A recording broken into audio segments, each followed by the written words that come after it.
పెరుగుట విరుగుట కొరకే అన్న సామెత అతికినట్టుగా పిల్ల సజ్జల అదేనండి.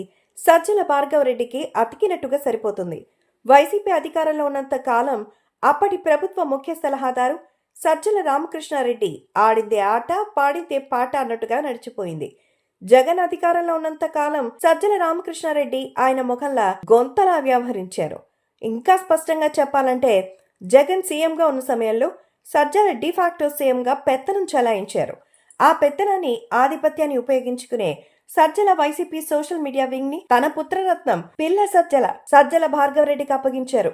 దీంతో సజ్జల భార్గవరెడ్డి పేనుకు పెత్తనం ఇస్తే అన్న సామెత చందంగా సోషల్ మీడియా చేతిలో పెట్టుకుని ఇష్టారీతిగా చెలరేగిపోయారు.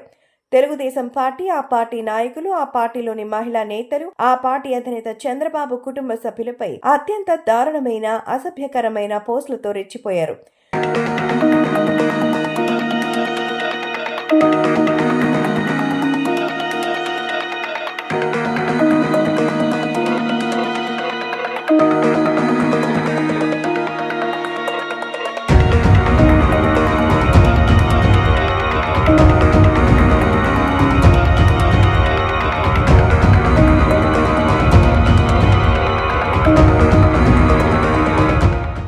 సజ్జల భార్గవరెడ్డి హయాంలో వైసీపీ సోషల్ మీడియా వెర్రిపుంతలు తొక్కింది. అడ్డు అదుపు లేకుండా సోషల్ మీడియా పాత్రలో కూడా ఉంది అనడంలో సందేహం లేదు. సరే, అది పక్కన పెడితే ఎన్నికలు పూర్తయి ఫలితాలు వచ్చిన తర్వాత వైసీపీ చరిత్ర ఎరుగునంతటి ఘోర పరాజయం మూటగట్టుకుని పరాభవం పాలైన తర్వాత పిల్ల సజ్జల అజ్ఞాతంలోకి వెళ్లిపోయారు. అప్పటి వరకు వైసీపీ సోషల్ మీడియా వింగ్ అధిపతిగా అసభ్య అశ్లీల పోస్టులతో చెలరేగిపోయిన సజ్జల భార్గవరెడ్డి కాలిక్కాని కూడా కనిపించకుండా మాయమైపోయారు.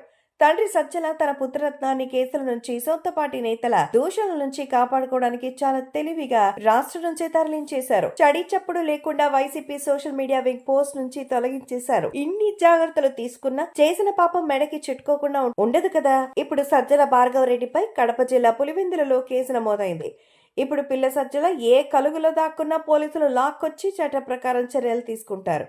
పాపం సజ్జల తన కుమారుని కాపాడుకోవడానికి చేసిన ప్రయత్నాలు ఫలించలేదు. ఇప్పటి వరకు సజ్జల రామకృష్ణారెడ్డి తన కుమారుడిపై కేసు నమోదు కావడంపై స్పందించలేదు.